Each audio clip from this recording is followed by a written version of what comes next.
What is going on, everybody? Welcome to the Game Informer Show.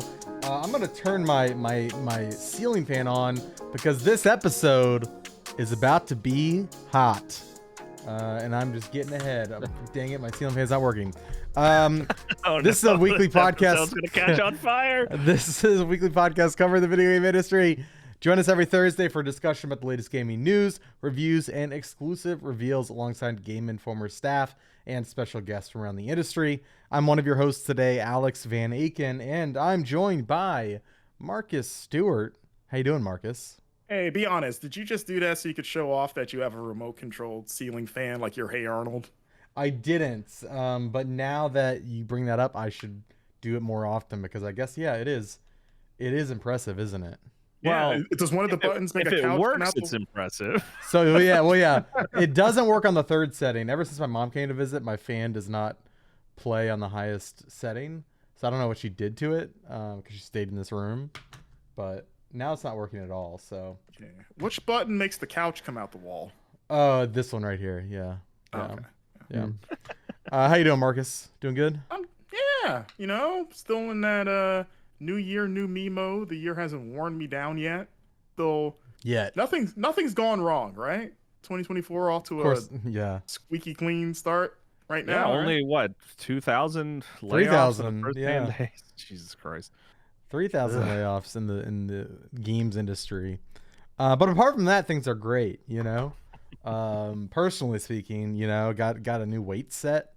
Got some resistant bands. Been doing that, Did you get like Dragon Ball like Piccolo weighted armor? Like, is that jacket weighted right now? So you're always it training? is. Yeah. And I'm gonna take it off, and there's gonna be like piles of dust that shoot up from like Right.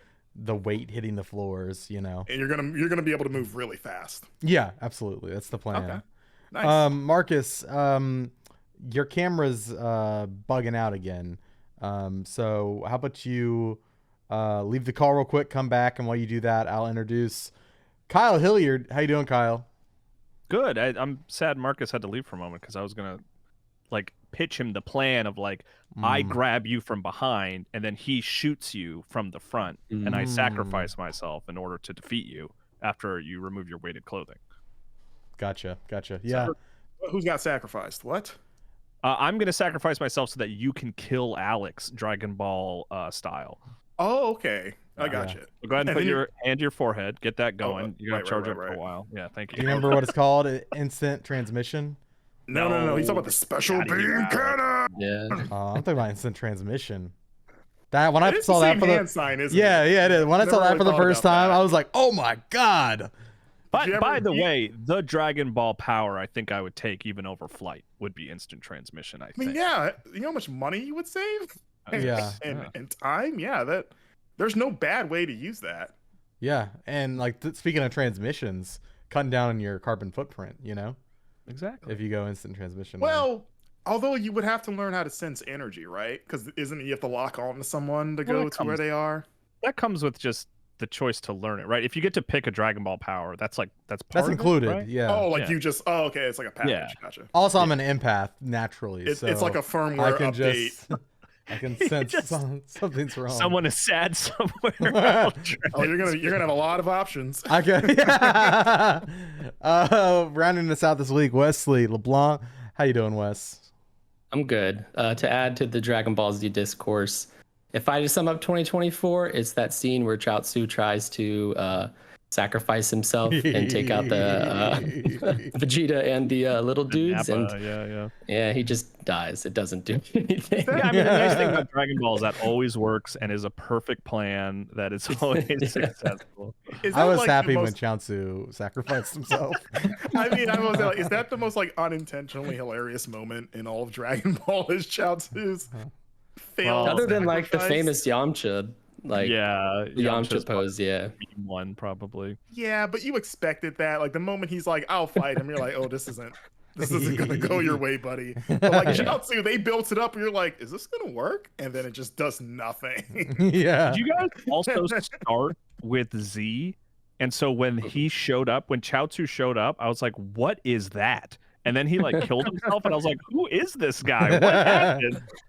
This little clown He shows boy. up, dies, gone. For I know. I'm like, should 100 I be episodes. sad? I have no idea Yeah. what And then this he thing doesn't- is. And then he doesn't matter anymore for the rest. Like literally, his peak is like the first like few episodes of the show, and then after that, he's useless. Yeah. So Chelsea. good. Yeah, glad you've signed into our Dragon Ball Z podcast, everyone. Yep. An extension of Wes's DBZ podcast. Yeah, Dragon Ball Speak. Now currently, but it's gonna come What back is that? eventually. Wait, you had a Dragon Ball podcast? Oh. Yep. Yeah, me and my best friend, he loves Dragon Ball Z, and I'd never seen it, so we watched 3 episodes a week, and we would like discuss it. It's called Dragon Ball Speak. We finished Dragon Ball Z last year, and we're just waiting to get into Super. But he recently had twins, so his life is a little busy. No, And, you just watch Dragon Ball with them. They're fine. They're into it. yeah. Twins love. I Dragon mean, Ball.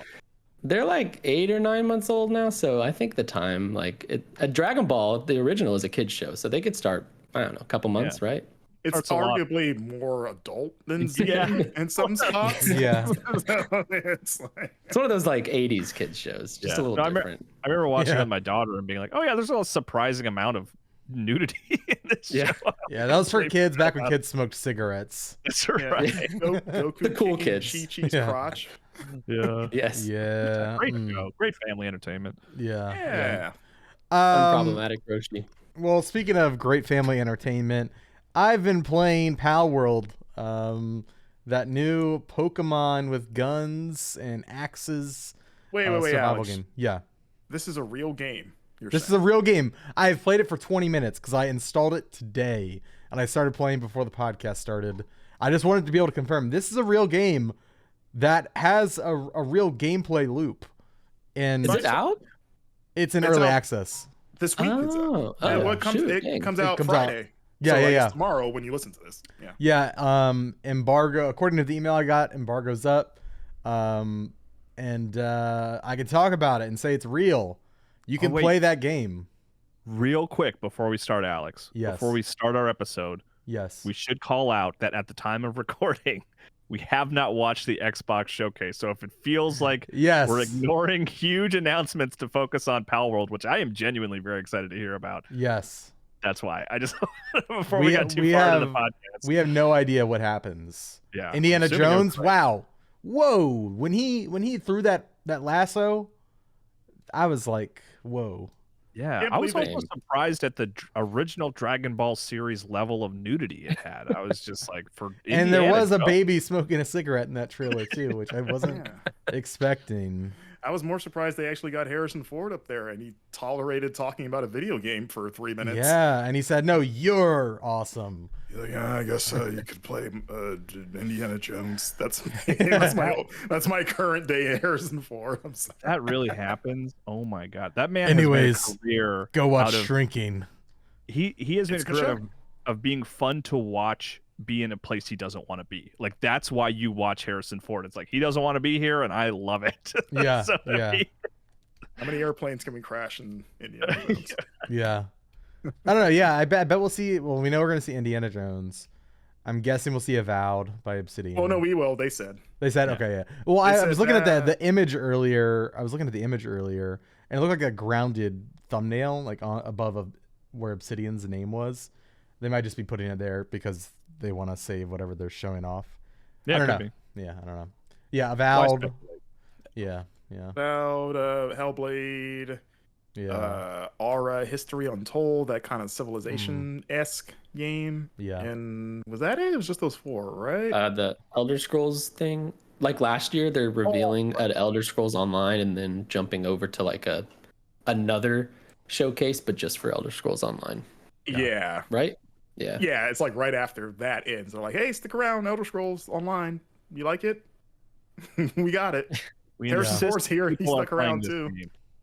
Yeah. You haven't met any of them, but they're playing Elder Scrolls Online. Yeah. Yeah.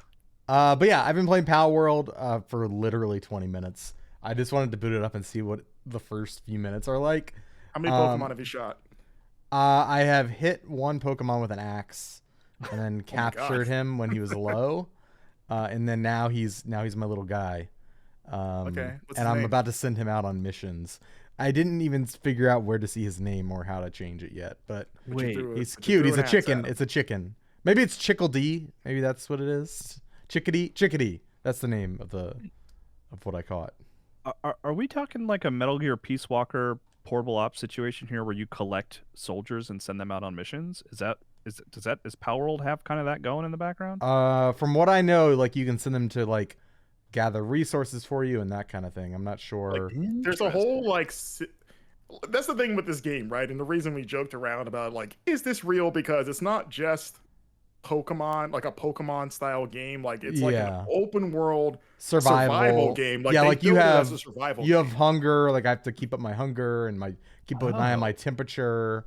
It's like a crafting game. Like you are building. You start the game out. You're on this little beginner plateau, and there's just like a very simple tutorial on the top right of your screen. No story or anything. It just puts you in the world. You're naked after you make a character. Not fully naked. It's not Dragon Ball, but and you go and it kind of runs you through like, here's how you make your workbench. Here's how in order to craft, their version of Pokeballs, you have to go and find this special ore and collect it, and then combine that with stone and wood that you can collect on the ground and stuff. And now you can make these orbs that contain the pals. Which is the name of the Pokemon. Mm-hmm. Are we talking single player here or multiplayer or both? It can be both. I made my server multiplayer, so up until I invite other people to play with me, it's single player. But yeah, it's co-op. We can work on a server together. And right now the first things I built were like a pickaxe, a torch, so that when I can like see in dark places, obviously. And then I'm working on, it's got like technology trees, like typical survival games, crafting games, where like I can choose what I am researching, and then that's how I unlock new builds. Okay. And does it feel okay to walk around? It does, yeah. It feels like a real game, like smooth. It's like been very smooth so far. I mean, maybe it's unfair, and Marcus, maybe you can speak to this more because you actually had a chat with them at one point, right? You wrote a feature about Palworld a couple months ago.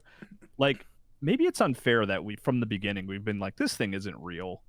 I mean, even they, because I don't know, like, does that help it with expectations? Maybe, I don't know. I mean, even they had the same reaction when one of the questions I asked them was like, well, "How do you feel about people saying your game isn't real?"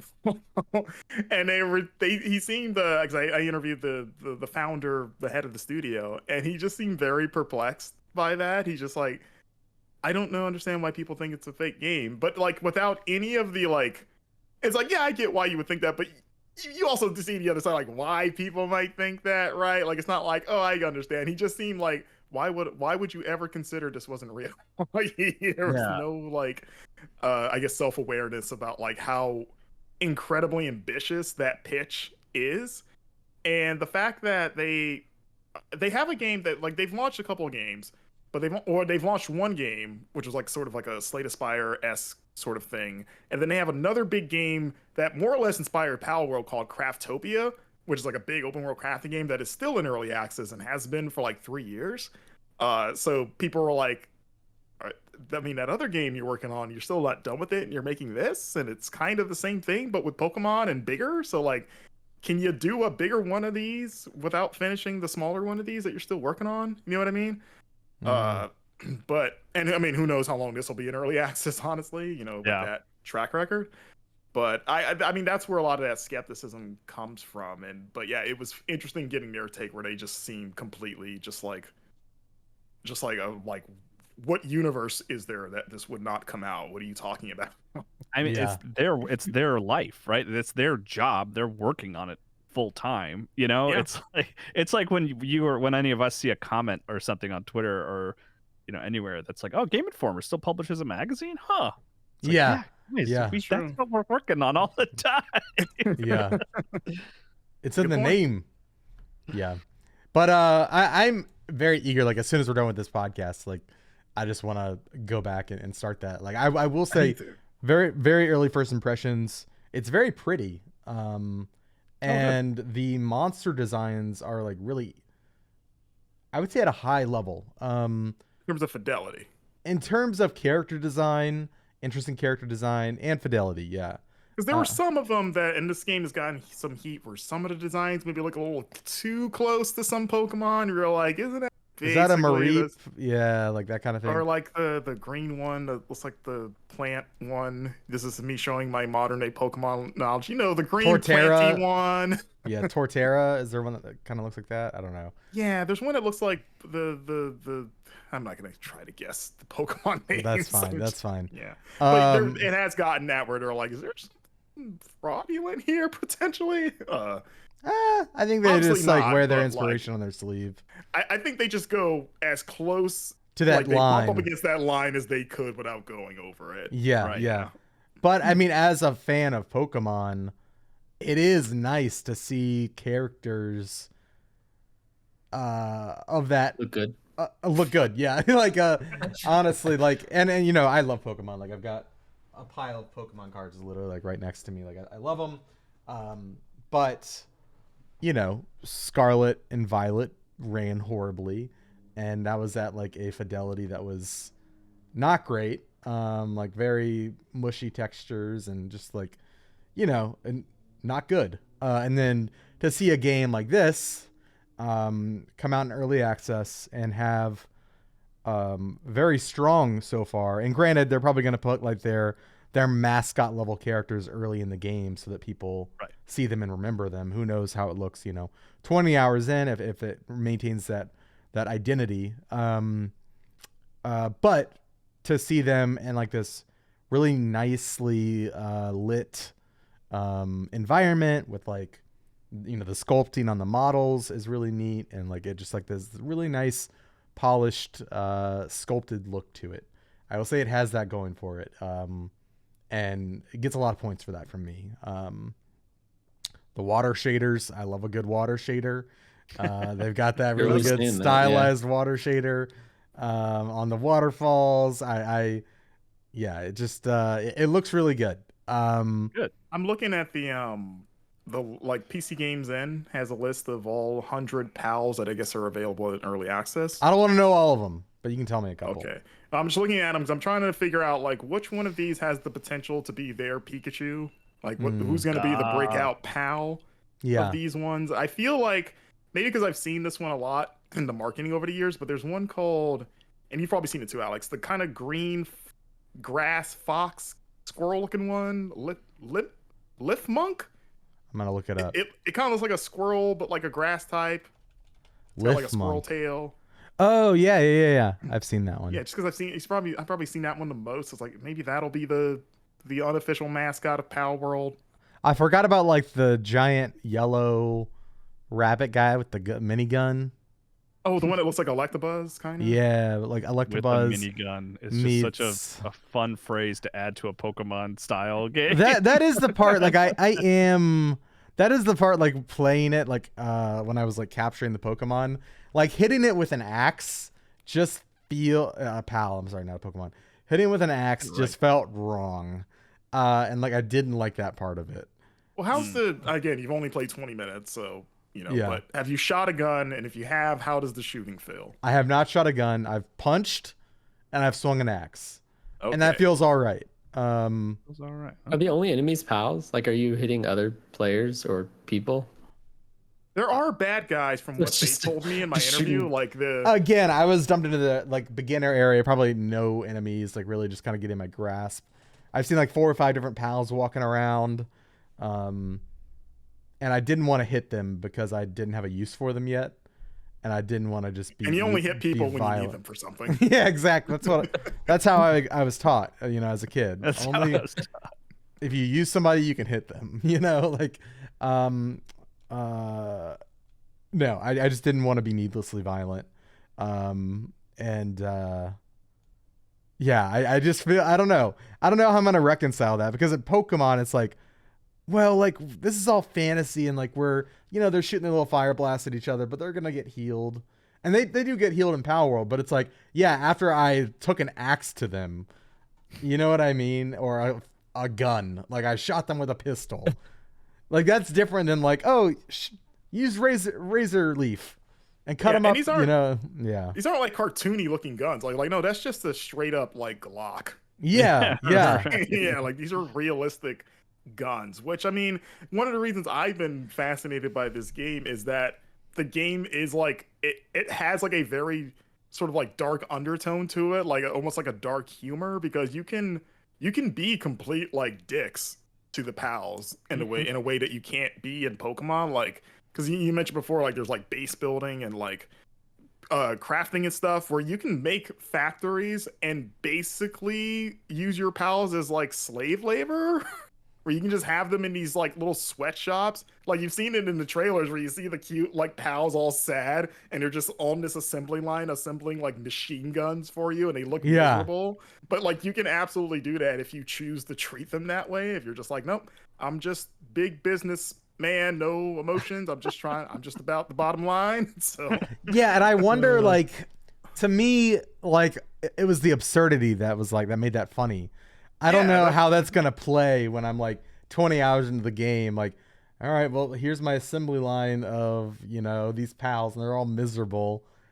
Like, I think. Or I wonder if you can do that, but like maybe you can treat them like proper workers and make them happy to be there. Give them like a salary. Feed them or something like where they're cool with it. I think like as like look like I feel like you can make this design as a game work without the violence, without the guns. Like you could very easily make it okay, instead of like damaging a pal to capture it, you need to research it, find out what it likes and make it food, right? Because like that plays into the crafting loop of the game as well. And like that's how you capture it. And the reason that I'm having them work is so that we can, you know, an easy way to like go about that is like they're working in my factory because I gave them a home. They're happy and they want to expand, you know, and help other pals. And so they're volunteering after I gave them food and stuff. Like, and maybe that's just me being mean, like, I don't know, too much of a pacifist, but a good person. Yeah. Like, I'm like, we could have done about this game if not for the guns though. Like that's, I feel like that's we what would caught have. everybody I feel up. like we could have because we haven't seen a creature collector where they are a city builder. Is that okay?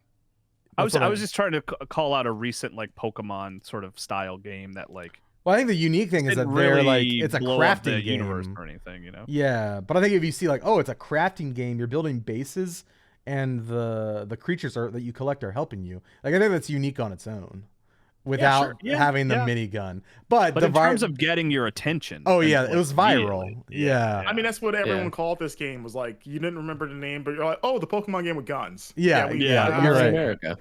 Yeah, absolutely. Exactly, Wes.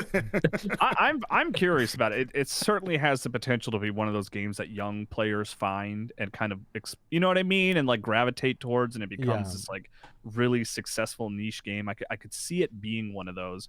And I just like pulled up the most recent trailers. We're chatting about it, and I was like, yeah, man, this game does look sharp. Like it looks good. Yeah, which is impressive. And so far, I'm running it on I think I've got a 3080 in this PC. And yeah, it runs very smoothly. Like it looks like the trailers. The trailers aren't some, you know, in-engine camera that like, you know, isn't, you know, accurate. It runs well. So that's my early report on Palworld. Yeah, I want to check it out. I'm going to play it a lot more and hopefully come back next week with even more thoughts. Oh, yeah. And Xbox and PC. I didn't realize it was Xbox as well. Yeah, January 19th it says. When they announced the last trailer of the early access day, it's coming to Xbox Game Preview the same day. So Friday. You're right. You're right. Very cool. Yeah. I read your story, Marcus. I did read the story. I just forgot. I didn't read the story. But no, I would like to, and maybe we will already have by the time, I would like to do a stream of it on our Twitch channel, maybe Friday, maybe probably have the Xbox version or something like that, show that off. But yeah, we could start a Game Informer server. We can share our pals, guys. We could. I'm down. Put your pals to work behind your back. Yeah, absolutely. Yeah. Like what happened to my favorite pal? Like, oh, he's dying in my factory. No. He doesn't get off until 5 o'clock. So you're gonna have he does. He's out of PTO. Oh boy. Relatable. Wes, you know, take us somewhere brighter, somewhere nicer, somewhere happier. What have you been playing? I have been playing happy games because I've been trying to beat Persona 5 Royal before I go to Japan in March for vacation. But But that's not what we're talking about. No, it's not. We are talking about the bright and sunny, sometimes cloudy, sometimes rainy skies of Seattle, Washington, after a massive cordyceps viral apocalypse with a girl named Ellie and some pals. It's very cheery, pals are happy in this game too. Yeah. Okay. It's called Last of Us Part 2. The Last of Us. Notably one of the more joyous games released in the PS4 generation. But no, we got remastered Last of Us Part 2 remastered code back in December. And I had played through that game twice already. My wife had played through the Part 1 like maybe a year and a half ago leading up. Actually, no, with the show. We would watch an episode and then she would play and I would tell her when to stop. So she would play up to the episode and we went through it that way. That's a funky way to experience The Last of Us. I like it. Yeah, we just something different. And then now we're waiting for more HBO and she was like, I want to play Part 2. And I was like, well, hold on. They just announced a remastered version. Let's wait for that. Got code, and so she played it. I watched. And so I got to watch someone who was unspoiled of the internet and all the controversy surrounding this game play through The Last of Us Part 2 in full. And it was fascinating and really exciting to watch her try to guess and often be incorrect or fall in love with some of the violence in the game. She was like becoming a little bit of a killer, and I'm like, okay, whoa now. She stabbed that guy's neck, and then their friends like, Martin, no! Yeah. She just laughed. It was like the Ellie scene. I guess spoilers for Last of Us Part 2. We're going to talk about that game in depth, I'm sure. The scene where Ellie tortures Nora, I think is her name, in the hospital. Right. Yeah. And my wife Gabby, she's like, no, Ellie, what are you doing? Don't do it. And then it starts making you press square to do it, and then she's doing it and she's like, I gotcha, awesome, this is good. I'm like, no, I'm like, this is bad, Ellie shouldn't be doing this. And she's like, no, she shouldn't, but I like it. Yeah. And it was just really cool to watch someone who didn't have any idea of the twists and turns or anything like that going into this game. She did know that Joel dies. Okay. Yeah. But that was I haven't finished the game, so I don't want end of Last of Us Part 2 spoilers. Right, because you stopped right. I stopped at the switch to Abby. Yeah. And I plan to finish it. I know, right, Wes? Yeah, that is a choice. That's a choice. It's a stressful game, man. It was June of COVID. And I'm all right, man. I'm good. Yeah, Last of Us Part 2 and Resident Evil 3. I remember both right in the cusp of COVID, right in the middle of COVID, just being like, the timing on these not great. Different approaches to tackling an apocalyptic situation based on viral outbreak. It's jeez. I'm just like, well, I guess this is training for my new reality. Yeah. But so the big thing with this one, right, Wes, is there's commentary tracks. There's a new mode. Yes, there's a roguelite mode called No Return, which I have barely kind of dived into. Admittedly, it's not like Valhalla, God of War Ragnarok's Valhalla, where it's this big story kind of expansion. It's really just more Last of Us Part 2 gameplay, which I really like, but it is really stressful and challenging. And it's in a cool roguelite formula. From what I've touched, and I have not played too much, I don't know if it's worth rebuying this entire package if that's all you're in it for, unless you really like roguelites. But there's a lot of other cool stuff if you're just a general Last of Us Part 2 fan. I mean, obviously the story looks and runs better because it's increased fidelity and performance is better on PS5 and all that stuff.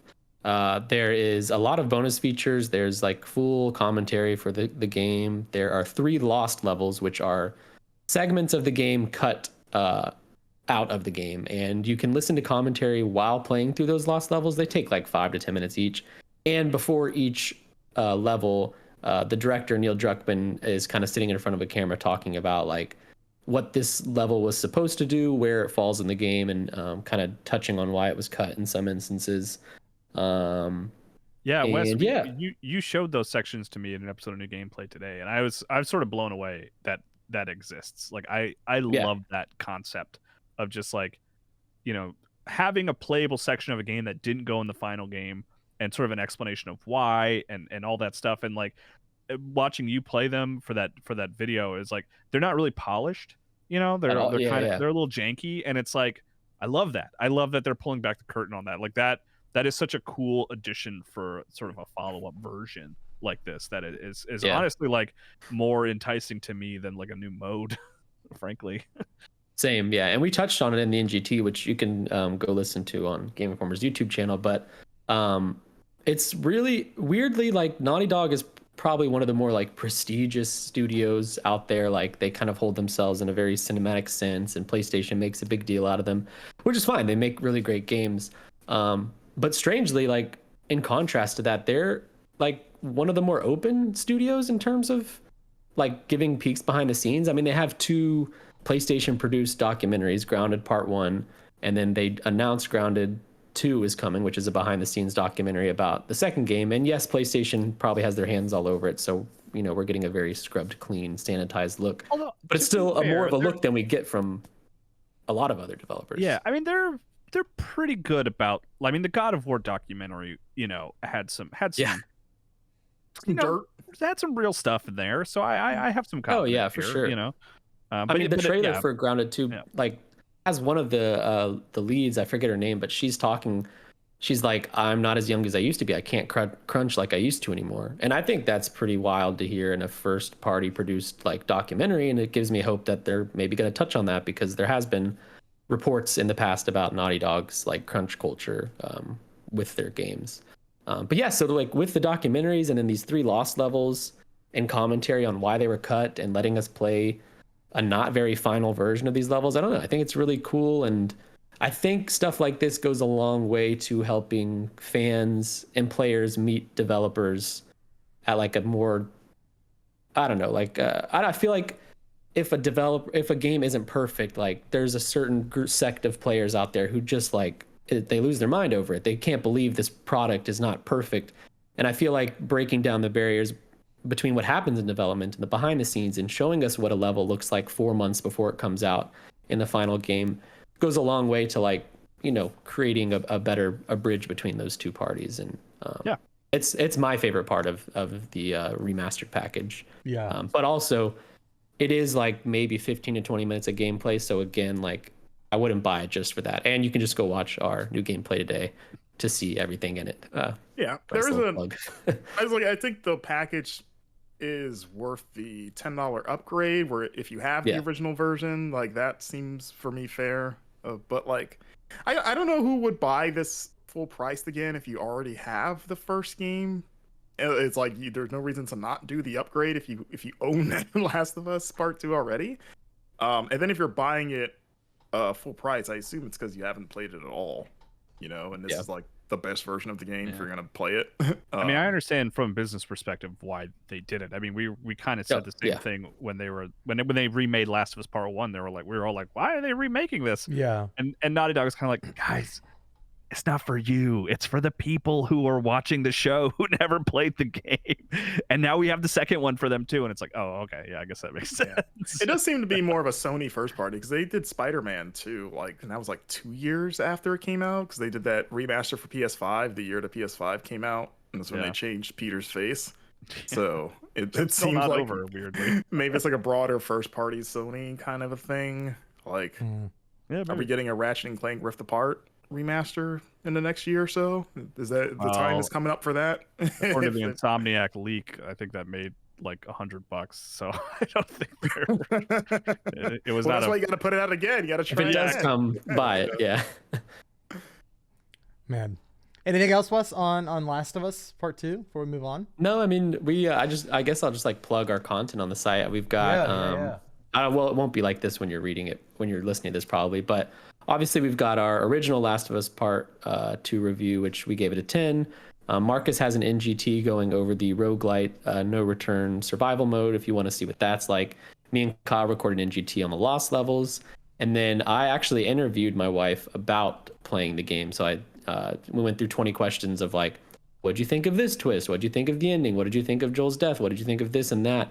And it was fun because I tried my best to like not talk to her about it until we were able to do this. So her thoughts are just like unfiltered thoughts, and she's not really clued into video game like culture as much as I am, so she doesn't know all the controversy surrounding this game and the leaks and the way certain parts of the fan base are about it and this or that. So I think it's a really fascinating look at like a first time impressions and from someone who's playing this for the first time.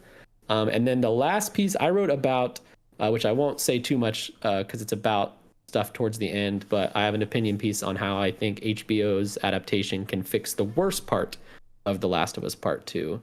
And yeah, I kind of like how that turned out. And yeah, we got lots of good Last of Us Part 2 content. It's a good pitch, Wes, because I read that piece. I'm not going to pretend Last of Us Part 2 is a perfect game by any means, but like I really like that game a lot more than maybe sort of the average angry internet person. And going into it, I was like, I thought maybe you were going to call out some like big specific moments that needed to change. I'm like, no, those would absolutely need to change the same. And then, but when I finally read it, I was like, oh, you know what? Actually, I kind of agree with you here without spoiling what it's about. It's like, yeah, that could use a little massaging, I think. Awesome. Well, let's get into Marcus. You've been playing a game called Another Code Recollection. What was it called? Yeah. Did I write a question mark at the end of that? Yeah, you did. Yeah. Okay. Yeah. Wasn't sure if that was stylized or if you just weren't sure if you were. I just like the Riddler. Oh, okay, fair. Yeah. Yeah, those are my Riddler trophies. Big fan of I'm really excited for Suicide Squad, of course. Yeah. That's what it is. Yes, Another Code Recollection, a remake of 2 games. The first being a game that we know in the US as Trace Memory, which has Kyle, we did an NGT about this fun fact not long ago, but I'm curious, have you guys ever played Trace Memory for the original Nintendo DS? Never heard of it.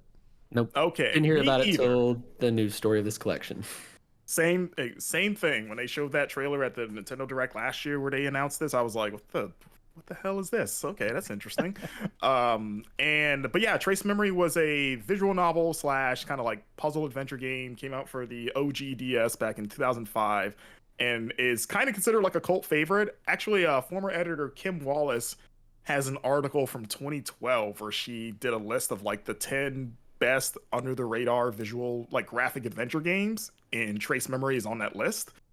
And so like the fun thing about that is that came out, I guess, found its niche audience, and then that same developer Sing, spelled C-I-N-G, who is no longer around anymore, they did a sequel 4 years later called Another Code R Journey something.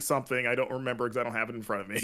But that sequel never came to the US. It only released in Japan and Europe, but it was for the Wii.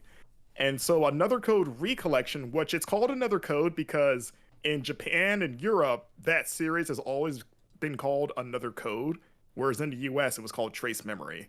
But Another Code Recollection takes both of those games and basically remakes them from the ground up, especially the first game, because the first game, you know, because it was on DS, obviously it used the dual screens where on the top screen was kind of where you watched a kind of static illustrated cutscenes and had all your information displayed. Okay. Where the bottom screen was where you actually moved the character, and the gameplay was presented from like a top-down perspective, where you would just run this little girl around named Ashley. And in the Recollection, they revamped that into a more traditional third-person, behind-the-view, fully explorable 3D environment. There's full voice acting now, whereas there wasn't in the original. And they also, I still don't know how they did this, because this collection, even though it's remaking 2 games, you don't choose which game you want to play. You just start with the first game. Like, there's no option, which is kind of a bummer for, like, especially people in the US that play Trace Memory and are like, oh, I just want to play the sequel that we never got. You got to go through Trace Memory first. And I'm still wondering, because I'm pretty deep into the first game, and I'm wondering if it just seamlessly jumps into the second game and they just treat it as one release, or if it's just like okay, you're done now, do you want to play the number 2 now? I don't know. But what I'm liking about the game is that it's a lot more of a like overhaul than I thought it was. Again, not having any context at the time for what the original was. I've been watching let's plays of the original game as I've been playing Another Code Recollection, and I'd be like, oh wow, they did a lot of work to this, because outside of the presentational reworks, they've even like completely replaced some puzzles and made new puzzles in their place. Like in the first and foremost, I did this in ENGT2. The story premise for this game, at least the first game, is that you play this little girl named Ashley. She's like 13, and you're headed towards this island because like you and your adoptive aunt are going to this island because you find out that your father, who you thought was dead your entire life, is not dead and has been living on this island your entire life and has reached out to you and your adoptive aunt saying, hey, come see me. So now you're like, what the? Okay. Why? Yeah. Like, why have you been here my whole life and I thought you were dead? And when you get there, your aunt immediately goes missing. So you're on your own. So not only are you trying to find her and find out where your dad is, but as you're making your way towards this mansion where like the bulk of the game takes place, you meet a ghost named D, who's this dead child. Like he's pretty much the same age as you, but like he died like almost 60 years ago in like the 1940s. Okay. And he doesn't have any memory of who he was, and he needs your help to try to piece together how he died and who his family was. So it's kind of like you guys kind of have a kinship of like, okay, Ashley's trying to learn about her family that she thought was dead, while this dead kid is trying to remember his family that has long since passed and trying to get to the bottom of how he died. And so you guys kind of work together to explore this big mansion filled with puzzles and keys and all that stuff. And I'm liking it so far. I like I said, from what I understand, I looked this up on how long to beat. The first game is like 5 hours long, and the sequel was like over 15. I don't know if that's roughly still the case, because I don't know if they added anything to the to either of them to maybe make them a little longer or shorter. Yeah. But I say that for people that are bummed out that you can't pick which game you want to play. At least maybe the sequel or the first game, you'll get through it pretty quick, and then the last like 75% of that collection is the second game. But the quality of life stuff they've done to it, of like not only making it more like a third person game, but just like having the map update with points of interest as you go into the room, so you can look at it and be like, okay, this is this room, this is the thing that I found in here. Okay, I remember not only what room it is, but what I did in here and what I found. I think the presentation, like graphic wise, it looks nice. They have an option to autoplay all the dialogue, so because it's like part visual novel, instead of having to press to read everything, you can just turn on autoplay and just watch everything like a movie. And I will say, as far as visual novels go, it's not as wordy as some of them can get, which is nice. Like you're not reading like paragraphs of text until you can play the game again. It's just kind of like, okay, they got a few things to say, and then you move on. You're like, okay, that's fine. Brevity. Exactly. I think the story itself is fascinating. Like, I don't know if the initial premise of girl with dead father that isn't dead meets actual dead kid to find out what happened to his dead parents. Sounds like a Netflix show I'm watching. Yeah, sounds like a Netflix show, but okay. I don't know. Not. I mean, I watch those shows, so you know, I watch bad TV all the time, and I'm intrigued by it. So. I will say this is not bad TV so far. Obviously, we'll see how it sticks the landing. I am enjoying where the story has gone. There's been some twists that I didn't see coming, and I'm like, all right. I think I like Ashley and Dee so far as I guess heroes, if you want to call them that. But just the like, I'm a sucker for like a good sort of point and clicky style adventure game. Like I like going around rooms and collecting clues and having a log of objects that you find something you got hours ago and you go, oh, I found the thing for this. And, you know, you can inspect all the objects Resident Evil style where you're rotating them and you're like, oh, okay, there's a thing here. And then combining them together and all that good stuff. Like, I love that stuff. And this is like a pretty good one of those. I think I mentioned before, like they completely changed some puzzles from the original. Like in the beginning, there was like a drawbridge puzzle in the original Trace memory that is completely absent in this game, and they just replaced it with some other kind of barrier, which has been fascinating. Just seeing, like, wonder why they made that choice. Was it like a DS thing of like this just worked better with like a touch stylus, and maybe it just didn't translate well? Or I mean, the original game, one of the charming things about it was how much it leaned on the DS-ness of it all. Like it did use the touchscreen a lot, and I think we were talking about it, Marcus. Like I believe it had a puzzle where you actually closed the DS to solve it, and I'm curious, like cool. If what the Switch will do in you know in the face of those kinds of puzzles, which in some cases it sounds like maybe they just got taken out, but whatever. Yeah, I'm gonna look that up and see if I have like, oh, this is that puzzle like one that I've already passed now, Right.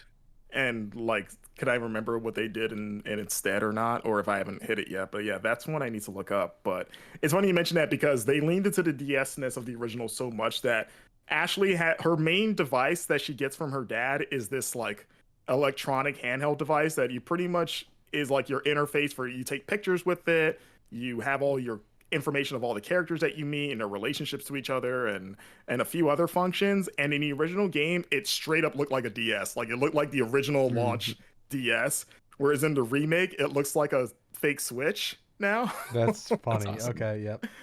And it was funny playing it because I started playing it before I looked up footage of the old game. So I was looking at it, I was like, there's no way this looked like this back then, right? Like, were they like weirdly prophetic back then?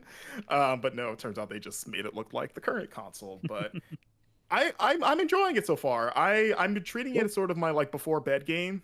Like it's just a fun game to sort of cozy up to, especially here in Florida where we've been getting a ton of rain and thunder and stuff lately. I was like, you know what? I'm gonna sit down and just go through this cool mansion with my little ghost buddy and solve some puzzles. And you know, the story, like I said, is intriguing enough where I plan on finishing it. And again, I want to see how it jumps into the sequel where, again, I can't say anything about what they did to the sequel because I haven't done to it yet. I just know that it takes place a couple years after this game, and I think focuses more on Ashley's mom.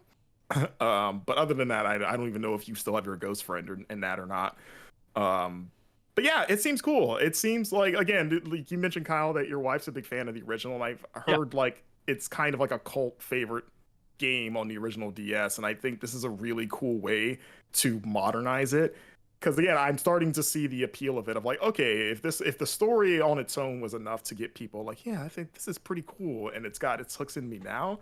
And again, the puzzles have been reworked in a fun way. I'm like psyched to see it to its conclusion, and also see that sequel that we never got. So yeah, nice. Yeah, awesome. It's cool. On Switch, when is it out? Friday, the 19th. Okay, cool. Oh, nice. Awesome. Another code, Recollection. Kyle, you've been playing Final Fantasy 16, right? How's that going? Yeah, we don't have to dive too deep into Final Fantasy 16. This is old news. But man. You beat it, right? 2023. Yeah, nobody cares about 2023 games anymore. Yeah, dead to us. Over the break, I went back to the games that I dropped earlier in the year. So like I went back and finished Jedi Survivor, which I ended up enjoying quite a bit. It's funny, we were chatting about Star Wars before we started and how I've just like am totally just ambivalent to the TV shows. Like I've just lost interest. But like this is like the one place I think I'm still engaged with Star Wars are these Jedi games from Respawn, and like I think that game ends strongly. And then it's funny, I started Final Fantasy 16 was the other one that I started earlier this year and never finished. I actually ended up restarting.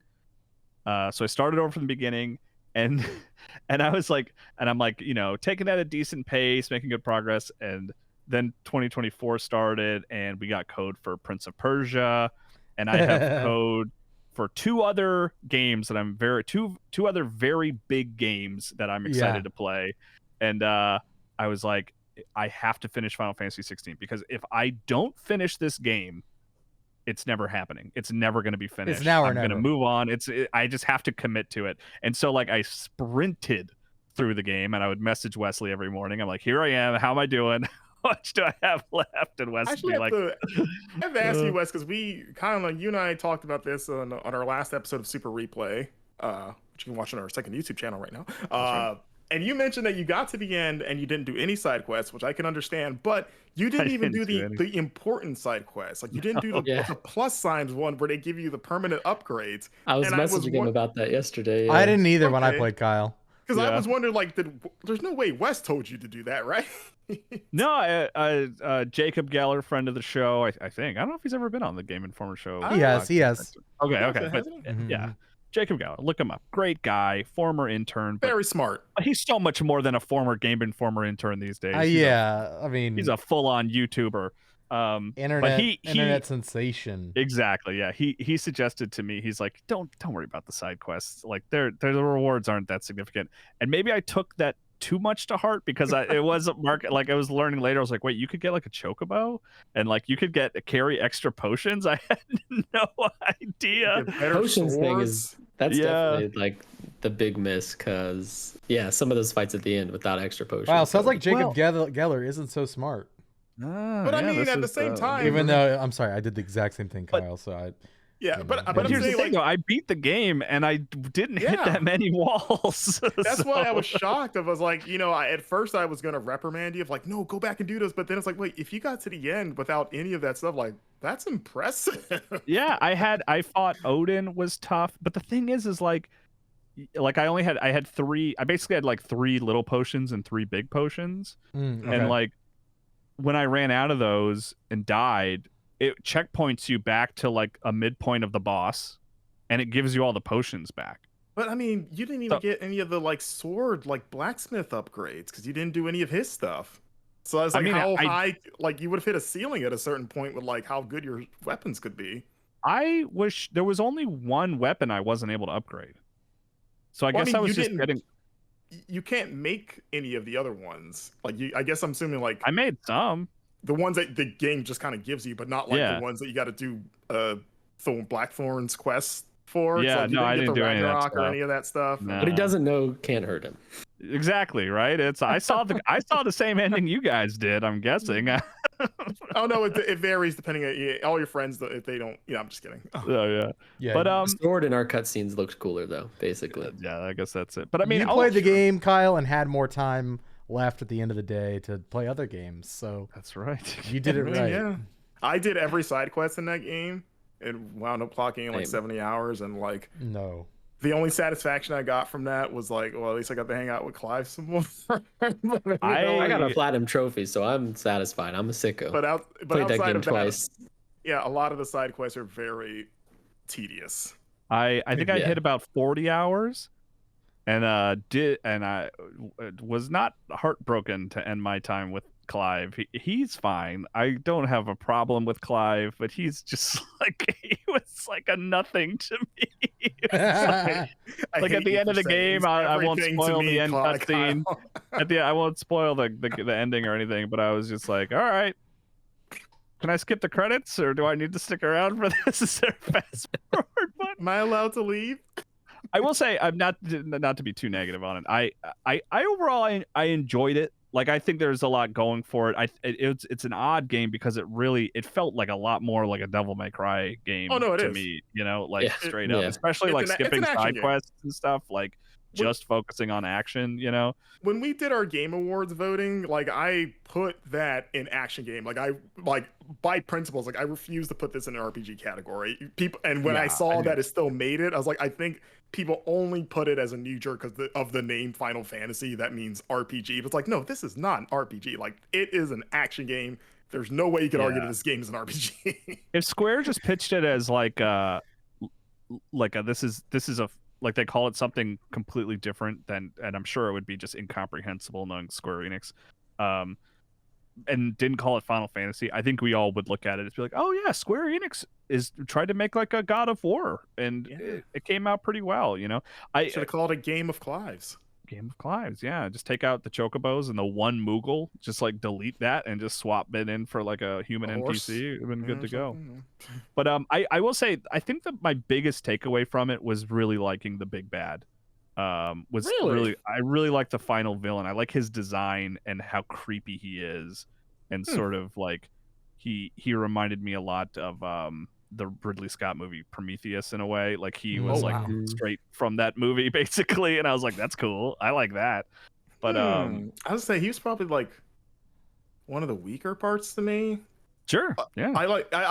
He was like scary, but like as a character, he's not like by design, he's not like a charismatic villain. No, he's like straight out of a Tool music video. He's like this just like immortal, just timeless being, and I just liked this sort of creepy factor of him. But in terms of like personality, no, it doesn't exist, by design. I think I wanted from that game, especially because of how Game of Thronesy it is like I kind of wish the other rival houses were more bigger villains, the ones that you kind of get rid of pretty quick, like his mom. I was like, oh, I hate his mom. She's great as a villain because you're like, oh, I can't wait for her to get her come up. That's a good point. Yeah, no. The big bad is not like a character, right? That you like grow to hate. He's more just this like impossible wall that you have to overcome, and I think I Yeah. kind of liked that about it. But It's very yeah, classic Final Fantasy. Like I kind think of that's what I didn't like Yeah. about it. It's like, oh, everything else was so different in a good way, in my opinion, that I was like, Yeah. oh, it felt like, oh, this has to be the same. Of like, you got to have the weird cosmic Yeah. threat that is just even like his so name beyond. and it's like yeah. might I as can well see be that. from one Yeah, of the I mean, first I'm not games. usually a fan of just like an evil thing for the sake of being evil that you got to go kill, but this one worked for me. Like I liked this one in particular. But yeah, like Yeah. a weird game that like I'm very curious to see what its legacy will be when people talk about Final Fantasy 16. My estimate, I'm sort of drawing my line in the sand here, is that as a reaction to Final Fantasy 16, I bet Final Fantasy 17 in 4 or 5 years or whatever will be turn-based. I bet it will be a turn-based. Oh, so not even throwback. just an RPG again. They're gonna go all the way back. I think I it'll think be like so, yeah. I think it'll have some actiony stuff, you know, but I think the big reaction to 16 is like solid action game, but it's time to go back to the RPG of it. And Do you think they look at Square Baldur's Enix is Gate? going to listen? Do you think they look at Baldur's Gate 2 since it came out the same year and became like this is the best RPG ever?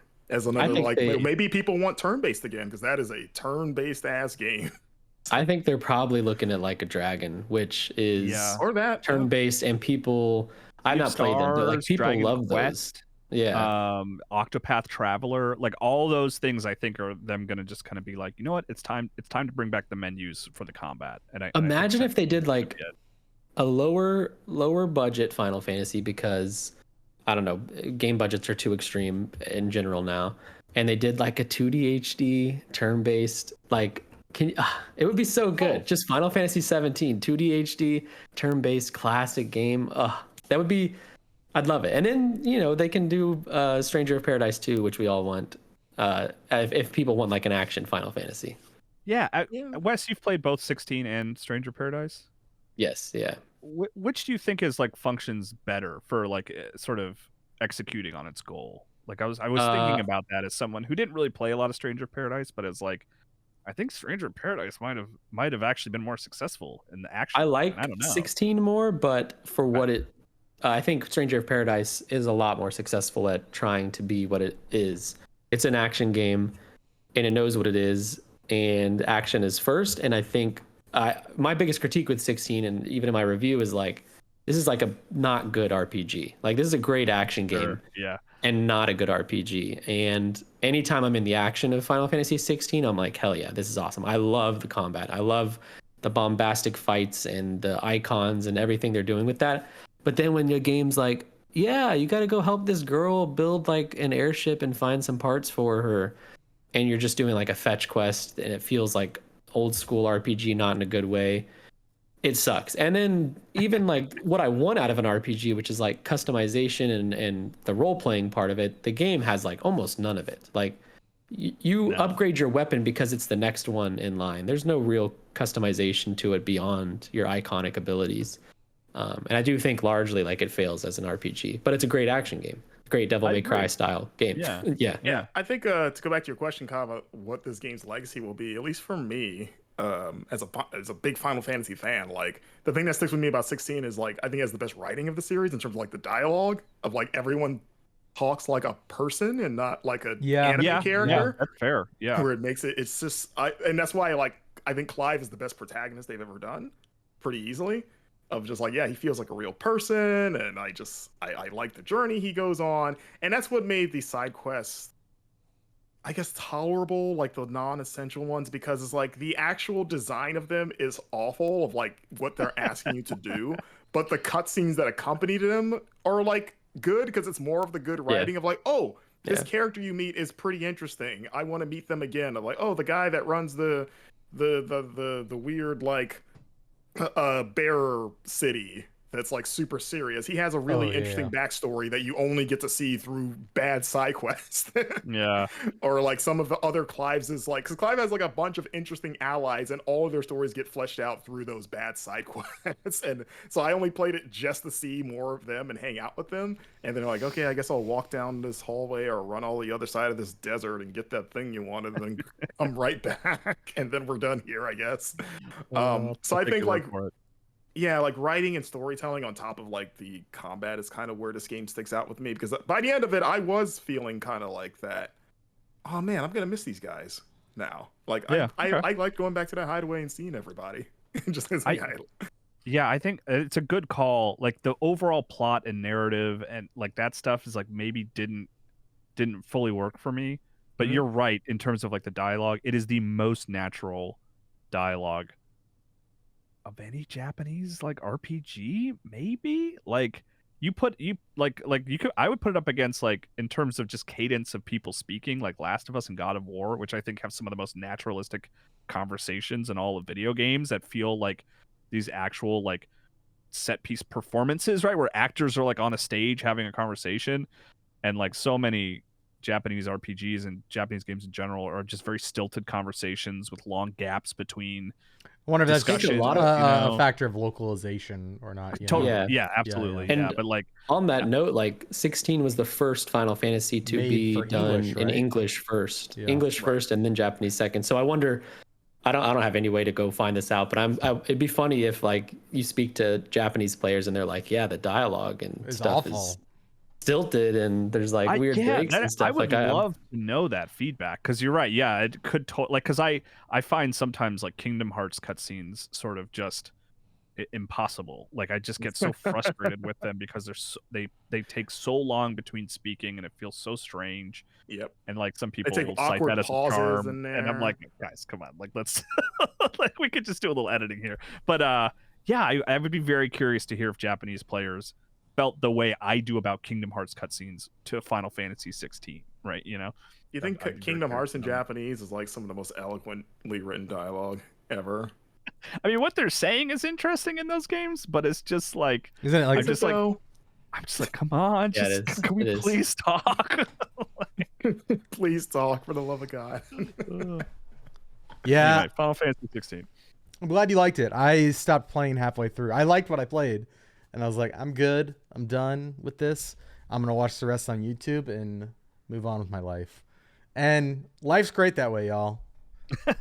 You don't have to let it consume you. You know, you don't have to. It's true. If you say the side quests are boring, just YouTube. Just don't do 'em. Just That's what I YouTube. did. I'm watching all the cinematics in Baldur's Gate 3 because like why would I ever play that? How do you even do that? Because a That's lot of them are based on very Jesus. specific No. choices. Like, how do you even know? I'm which to absolutely watch? not. I don't. Okay, I was gonna say. Are like, you like trying a- to? it's Are a you trying to choose your own bait me, narrative. Wes? Are you trying to bait me?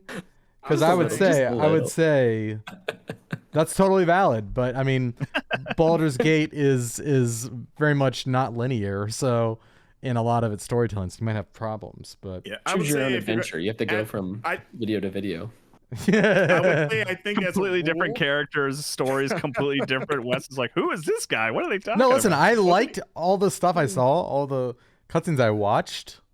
I enjoyed. They're well made. I just didn't want to Yeah. have to wait to get to them. That is the highlight of that game. If we didn't, Yeah. if we the scope of the fights, the icon fights are like that's the sort of reward Yeah. for progress. It's like seeing Well, those incredible fights play out. Yeah, right. Fight a space dragon? Come on. that's pretty cool. It's cool. Yeah. I will say as Yeah. a rule of thumb, if you should at least be required to play Final Fantasy 16 up until you have to press L3 and R3 to accept the truth. I did. Because you can't get it won't hit the same in a cutscene. You gotta physically press those sticks down. I made it to so like you can the. accept the truth. Damn it. I made it to the big transition point in that game. Okay, as long as you got to that, it's cool. You can drop off, but you Yeah, gotta. I don't want to spoil it, but I made it like through a significant arc in that game, and I was like, Right. this is very much starting me back at like level 1 of like resolution in terms of like conflict resolution. It's like, all right, we're back to the start of another arc, and I'm just gonna go YouTube it because that's my Also- favorite part of the game. Also, Kyle, I listened to you jokers over at MinMax make fun of that scene in your awards show, and I was offended. Oh, wait, the was like- beach scene? Well, I mean, the beach scene that made me laugh. I think it was Sarah Yeah. that was blowing a gasket over that. But the Yeah, the yeah, press yeah, the that's L3 accept the truth thing. I was like, come on, it is stupid, but it's good stupid. I don't mind that kind of stuff. If I had known what they were talking about at the time, I would have defended it. But I don't mind that kind of stuff. It's like, yeah, let me interact with this moment. And that Why score, not, you know? the music, so good. No, yeah, that part was awesome. Undeniably. Undeniably. All right. Well, that's gonna do it for our main topics of the show today. I do want to get to a little housekeeping. If you are a print magazine subscriber, you will have this in your mailbox. If you do not have an active one and you want to get a copy, the best way to do that is to go to GameStop.com/Game Informer. Buy one for $7.99. Which by the way, if you're watching the video version, I'm genuinely gonna go do because this my local postal service. Oh, they messed you up, man. Like you chewing on it? But yeah, I might have to go hit up a local GameStop and buy a copy. This is our Final Fantasy VII Rebirth. I got mine in the mail finally. I also hadn't checked my mail in 2 weeks, so I think I got it much earlier. But yeah, these are out and about now. You can go get one at GameStop for $7.99. A great way to support Game Informer and all of our content. Podcasts, all videos. It's all kind of on the back of our magazine. And I am planning. I want to give away a few gold versions of that. So keep an eye on our social media channels and stuff because I do want to do that for this issue in particular. We're probably gonna have we want folks to comment on a specific story. We're gonna ask for input for the magazine feedback. And I think the plan is to if you give us some feedback there, we'll enter you to ship you a gold copy of the 7 Rebirth cover. So keep an eye out for that. Heck yeah. So go do that. You can also find them in GameStop stores for the same price. It's a great way to support us and what we're doing here at Game Informer. Be sure to go and follow us on twitch.tv/Game Informer, where we stream replay on Fridays at 2 p.m. Sounds like we might also do a Palworld stream this week. We're going to play that by ear, but that sounds fun to me, Marcus. Head over to youtube.com/Game Informer to see all of our new episodes of new gameplay today. We've also got some video reviews going up this week. So subscribe there if you haven't, and that really helps us out. And then go listen to our other podcast, our other weekly podcast, All Things Nintendo, hosted by Brian Shea. It comes out on Fridays. That's a great episode. Wes, were you on the most recent episode? The one that went out last week. Yes. Okay. Yes. Yeah. I think at this time there's a new one up. Yeah. So that's going to be awesome. I assume Brian will be talking about his Persona preview. There's a written version of that over on the website. I imagine he'll talk about that on his podcast. But yeah, thank you to Matt Storm, aka DJ Stormageddon, for editing this podcast. Make sure to go and follow their podcasts, Fun and Games and Reignite, which is a BioWare podcast. And lastly, before we get to listener questions, follow the crew here on social media. You can follow Marcus at Marcus Stewart 7, follow Kyle at Kyle M. Hilliard, and follow Wes at LeBlanc Wes, and follow me at It's Van Aken. Marcus, thank you for reaching out to the community and getting these questions. We've got some good ones this week. Of course, if you want to be a part of the show, you want to contribute listener questions and help influence what we talk about on the podcast, you can do so by emailing us, podcast@gameinformer.com, with the subject line Game Informer Show question, or join our Discord by subscribing to us one time on Twitch and drop a comment in the Game Informer Show channel, and we will add it to our doc when we're planning the show.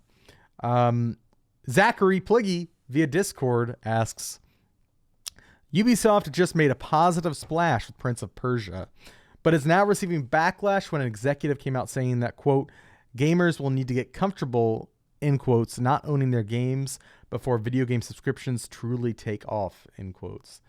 What is your take on this? Is he correct? And soon streaming services will overtake actually owning physical and digital games.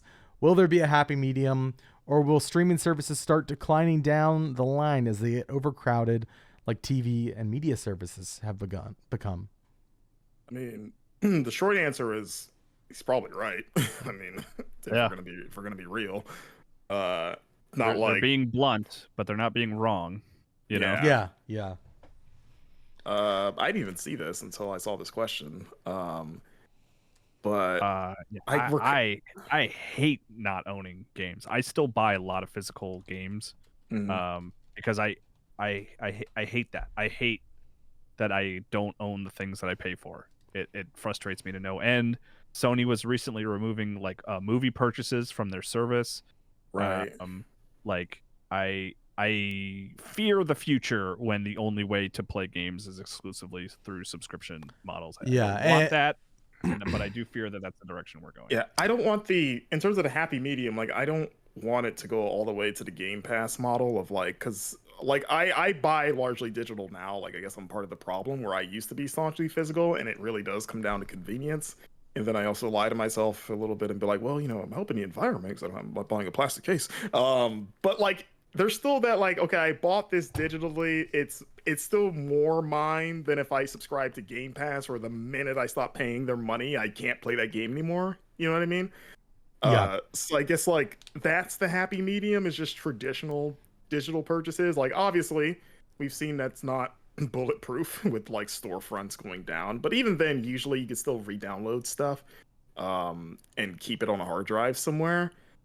But like I'm fine with that. Like I don't want everything to be like if we get the PS6 and Xbox, I don't know, Humpty Dumpty Super Do thing, it's like, hey, everything's through PlayStation Plus now. PS Now is how we distribute games. Everyone loves PlayStation Now, don't you? So that's it. Like that would be bad. Don't do that. Yeah, I don't want that exclusively. Yeah, I found the quote that Zachary's talking about. This is on the gamer.com, and it was written by Joshua Robertson. They are crediting gamesindustry.biz for the original interview with Felipe Tremblay, Ubisoft's director of subscriptions, said, essentially, people got to get comfortable with not owning their CD or DVD collections, and that a similar shift in attitude, quote, needs to happen in gamers.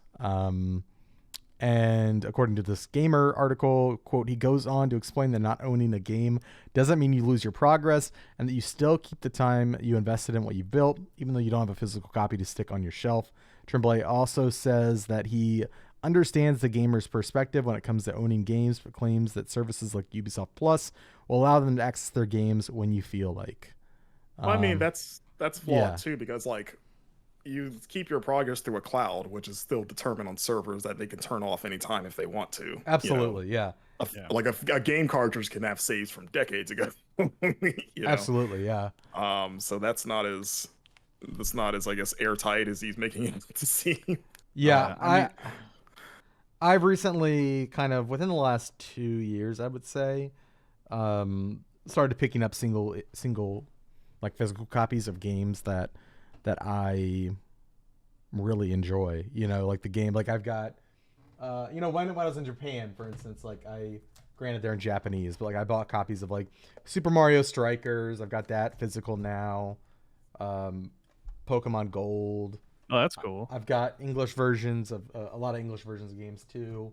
And yeah, I'm not buying all of them that way, but like the ones that I'm like, I might want to play literally this. can't. Yeah, it's just not an option. Yeah. No.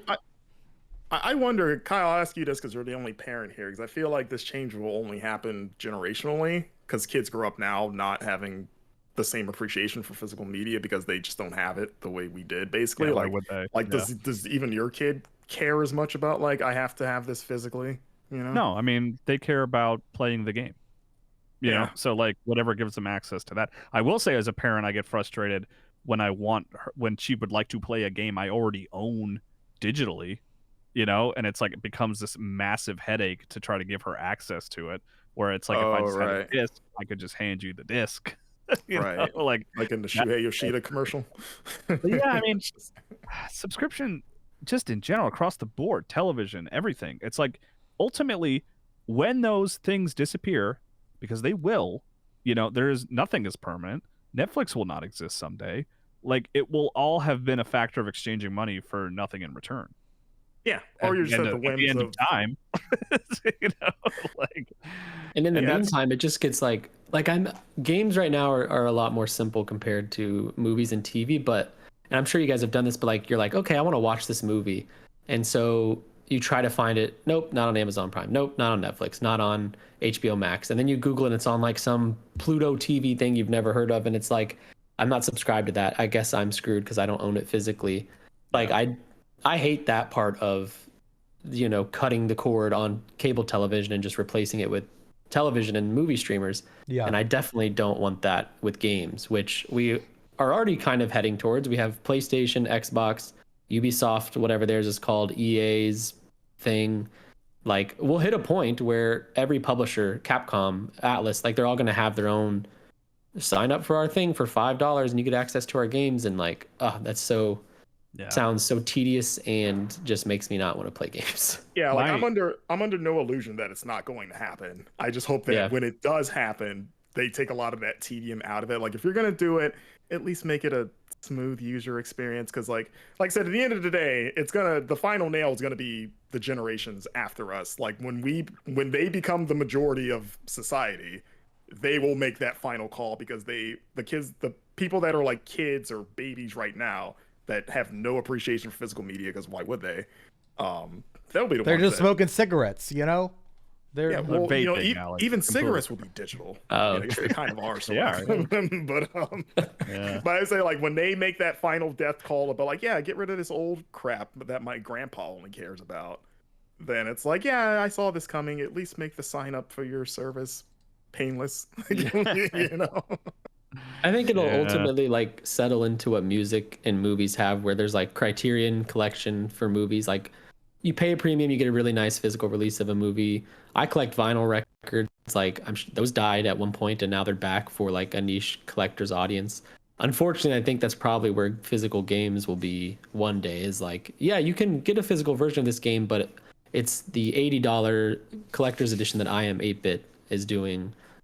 You're not going to go to your Walmart and find Final Fantasy 18 on and the shelf. some third party is manufacturing a disk drive that you have to plug into the USB port on your PS7 or whatever. Disk drives are going to be so coveted now. Yeah, like the way that Guitar Hero guitars have come back around and they're now worth a bunch of money, which makes me glad that I kept my guitar. But I try so hard not to be like an old man yelling at clouds, but like clouds, like digital online, like is a service that I just shake my fist at. That I'm like, I don't like the direction this is going. I don't think it's consumer first. I like it's no.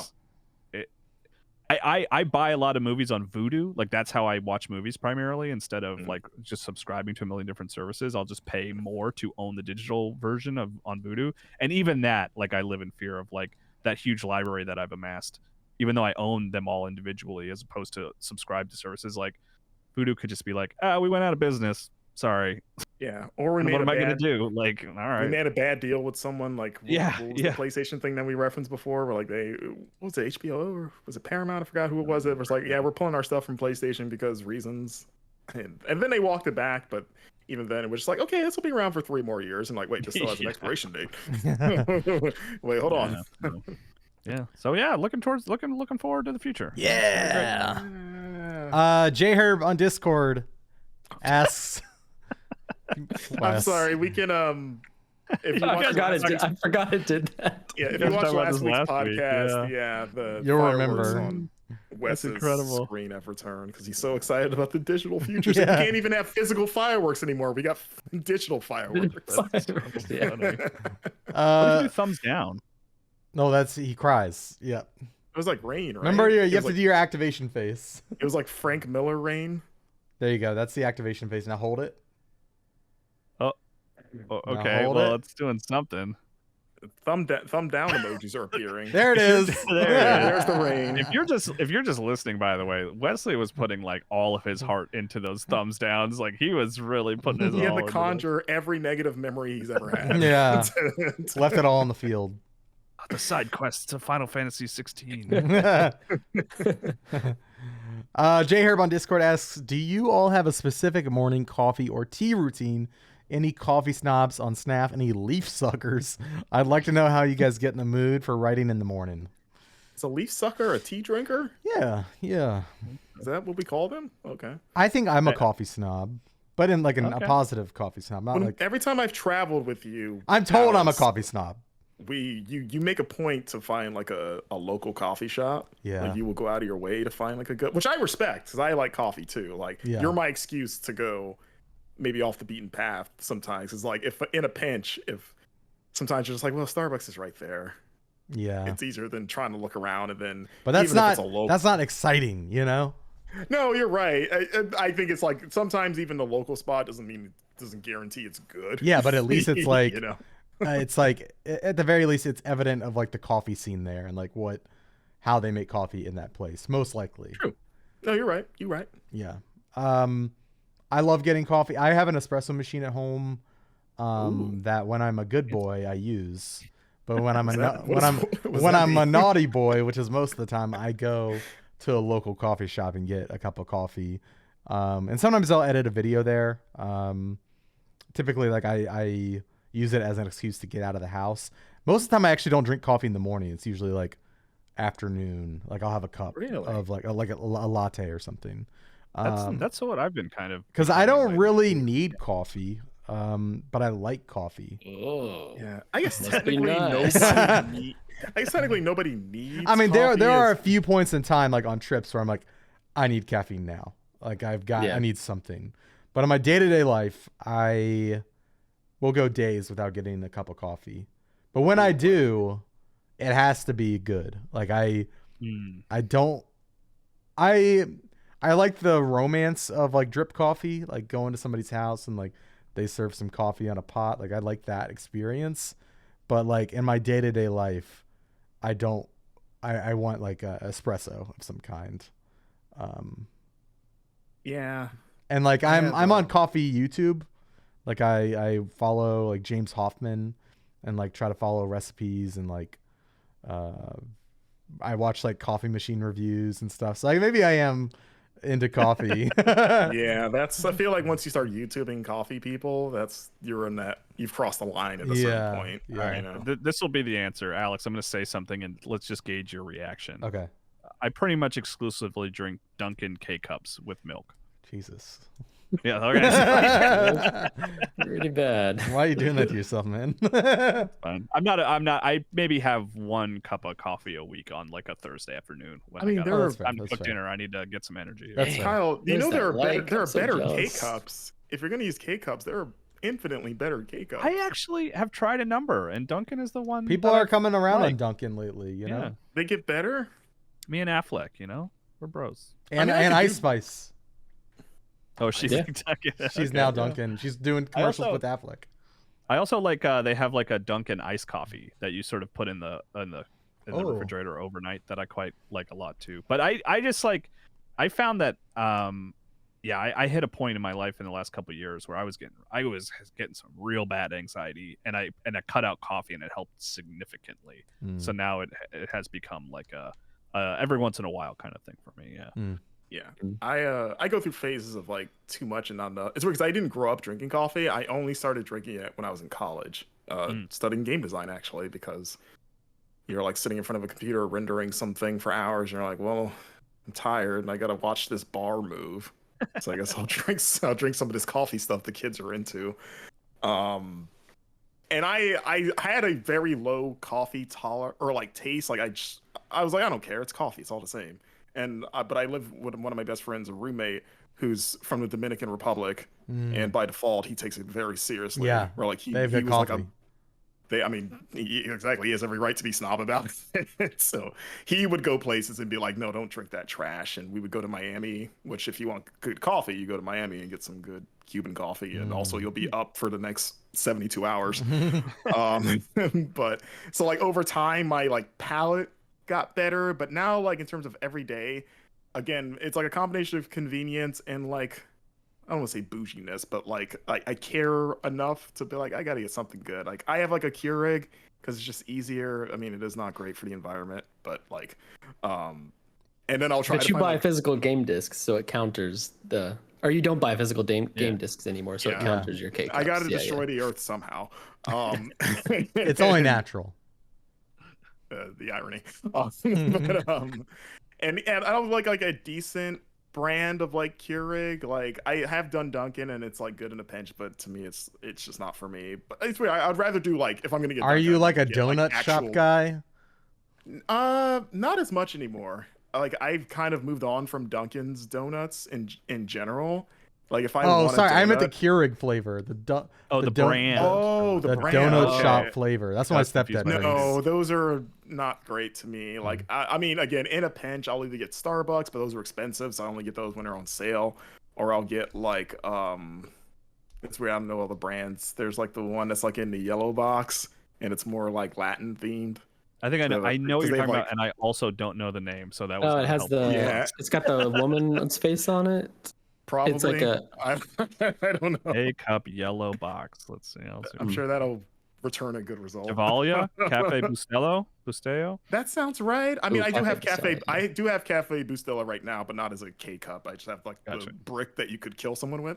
I have a pack of that and a pack of decaf, and I have to drink coffee in the morning. That's just still where I'm at. But then after that, the rest of the day I either don't, or I try to limit where like if I have one more, it's half of what I drank in the morning, and it can't come till like at least after 5. You know what I mean? Yeah. And then I also keep decaf around for those days where I know I want more, but I know I don't actually need it, and I just want the taste of coffee. So that's what decaf is there for that placebo. Yeah. Yeah. So decaf, great way to wean yourself off coffee, which I don't think people use it enough for that. But yeah.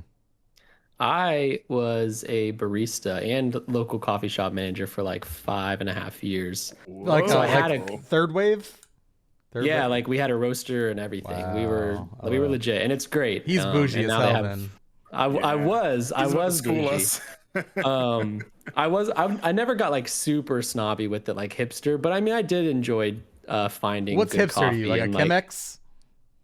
Oh no, we were doing all that. I just mean like making it not approachable to people. Oh, okay. We were our shop's whole thing was like trying to make it approachable because it is so. I hate walking to a coffee shop and everyone there thinks they're better than you just because they make a cool coffee. Yeah. But like I knew all the info they did. We just weren't snobs about it. But working in coffee is a really like tough gig, so it's like almost traumatizing. I just don't think humans should wake up at like 4 a.m. ever. It's like messed up.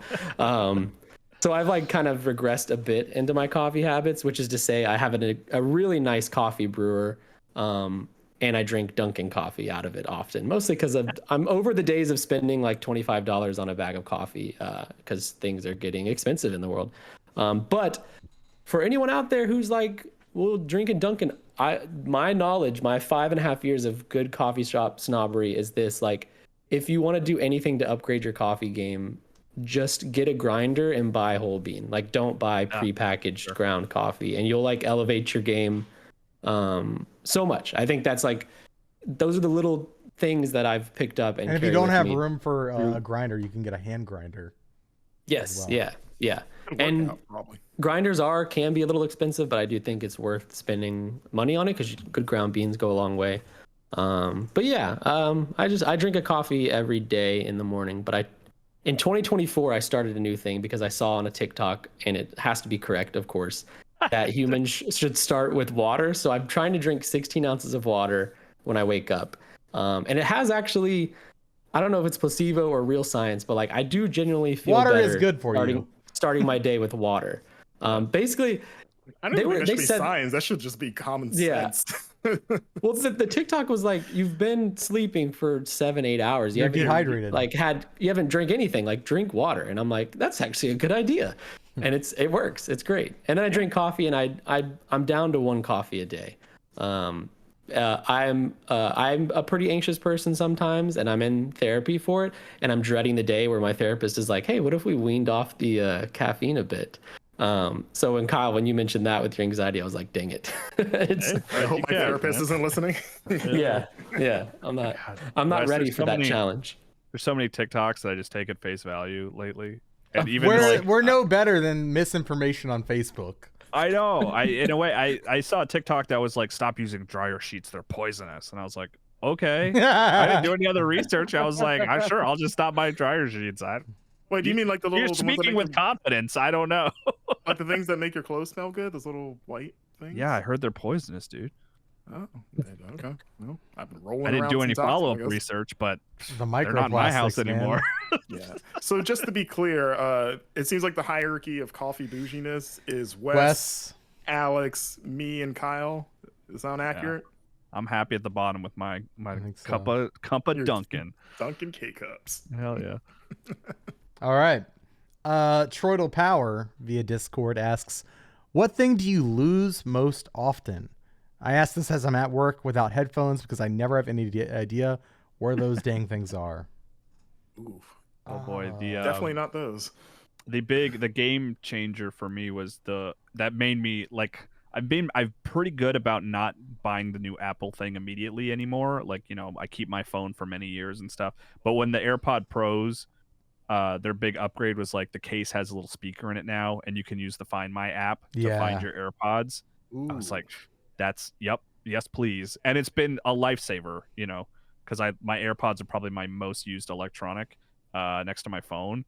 And so to be able to press a button and they make a noise where I can find them has been just phenomenally helpful. So yeah, my answer I think is AirPods, because they fall out of my pockets very easily. What's the noise sound like? So it's just like a beep? Or... Yeah, while you guys are chatting, I'll make it beep. I think I lose most often my Switch Pro controller, or no, probably my. Oh, that's a good one actually. I never know where that thing is, because like I'll give it to Kayla to play Splatoon. It's in the room somewhere, but it's like, where the hell is this thing at? Either that or like the TV remote, because we have TVs in our bedrooms that like, so Kayla will come in my office and play Splatoon, but it's the same TV remote as the one in the adjacent bedroom. Like they work, it works on both. Oh, sure. And so somehow they'll get swapped somehow. And yeah, I don't know. I'm a pretty anal person. So all my personal, like a cell phone, wallet, I know exactly where those are at all times.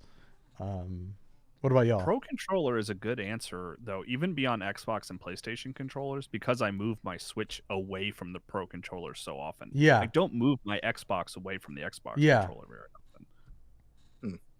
Do y'all lose stuff? I don't lose much. I'm a pretty anal person about like my own personal belongings. Well, I don't mean this in a metaphorical or philosophical sense, but like I often surprise myself with where my time goes. Like I lose time in ways that blow my mind. Like I'll be sitting down, I'm like playing Persona, and I'm like, okay, I'm probably gonna play this for a few hours, and I check my watch and it's like 9:30 at night, and I'm like, I have nothing to account for it. Like I couldn't tell you what I did when I got off work and I don't feel accomplished about it, and it's something I'm actively trying to tackle in 2024. So yeah, I just lose my sense of time because I guess I'm too anal to lose physical things, because that would I also upset me lose too. sense of time. Kayla has started telling me when it's like time to go somewhere. She started telling me the time in seconds. She's like, Oh my god. she's like, Alex, we have to leave in 500 seconds. And for some reason in my brain, I'm like, oh, I gotta get ready to go. But when you tell me I have like 10 minutes or whatever till we have to leave, then I'm like, all right, I got plenty of time. Let me play a match of whatever. I can edit this video real quick. Yeah. I think I'll watch The Lord of the Rings. Yeah.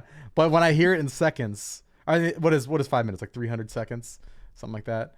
And she's like, we have to leave in 300 seconds. I'm like, oh my God, I have to get ready. 99, Yeah. 298. Yeah.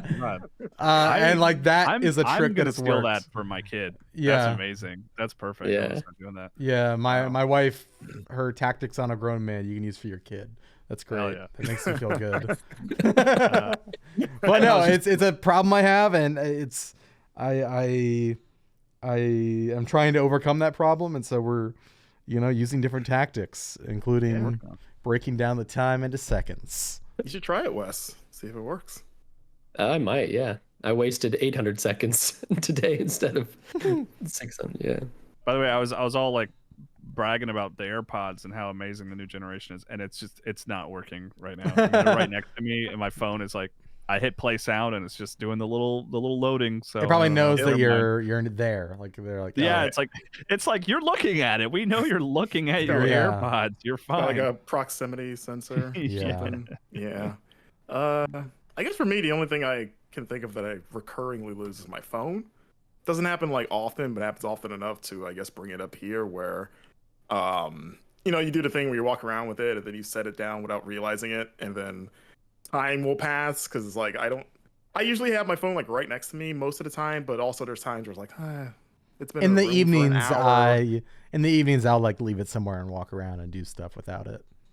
See, the thing is that when you live alone, you kind of need it around you, or like it's like I guess it doesn't need to be on me. Like you can put it in the counter because it's like loud. If it rings, you're gonna hear it probably most places in the house. But the downside about living alone and losing your phone is that you have no way to call it. And there have been times where I've lost it so bad that I've considered buying a landline just to have a way to have to call my phone, because I have no one to like help with that. Of like, I should get like a little cheap cordless phone. Well, it's probably like $20, and then just message one of us on it. Slack and be like, "Call my phone, please. I lost it." Oh yeah, you could do that. I don't know if it'd be. I don't know if it'd be. I mean, obviously, a landline they're not that expensive, the hardware, but like paying the monthly fee to have a phone line in the home might be expensive. Probably. And the other thing that you I don't know if it might not be cheaper, is getting like an Apple Watch, because Apple Watch has like has where you can ping your phone with your Apple Watch. I have an Android though. Oh well, there's your problem. That's I would not lose Apple people. I'd be trying to lose my phone too. Yeah, well, sure we don't lose our phone because we like our phone. There probably is an Android compatible watch though that has that function. Yeah, like right? a Fossil watch or something. Yeah. whatever you call them. Doesn't what's that company that makes the GPS? When you bought that Android phone. What's the GPS company? Don't they make a watch too for Androids?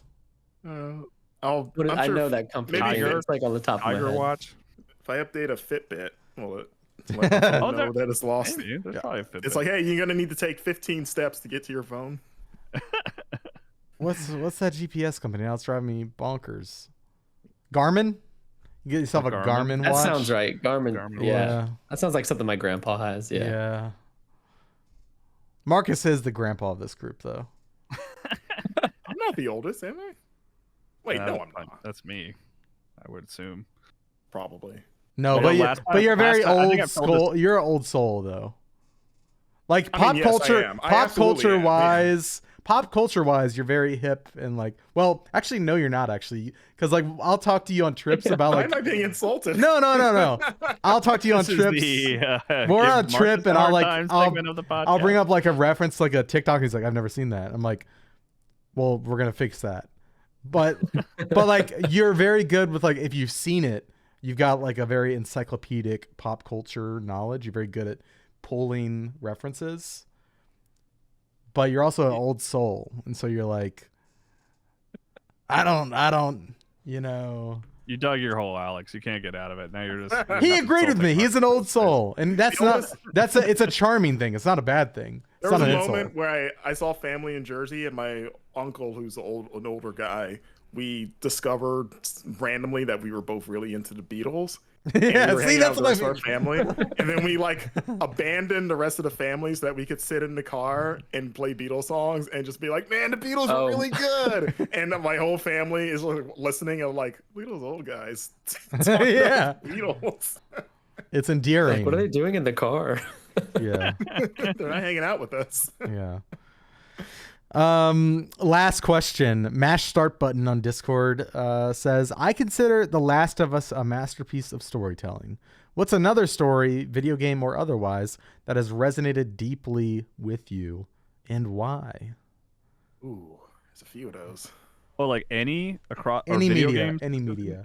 Oh, any media. Video game or otherwise. Oh, I mean, I have several for just games, but any. I mean, this is because I was sort of in the video game mindset, and I was thinking about it earlier because we have a list on the site of like our top 10 favorite Metroidvanias, and I was looking back over the list, and we're trying to figure out how to get Prince of Persia on that list, because I think we all agree it belongs on there.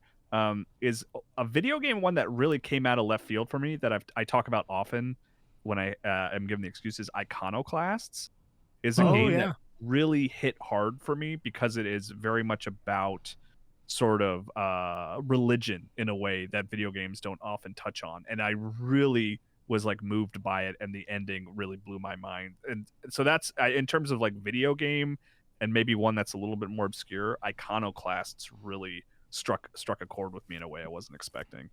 You know, there's the times I love that game too, where prior to GI, obviously, like you were like the only person in games media that I knew that championed that game with such passion.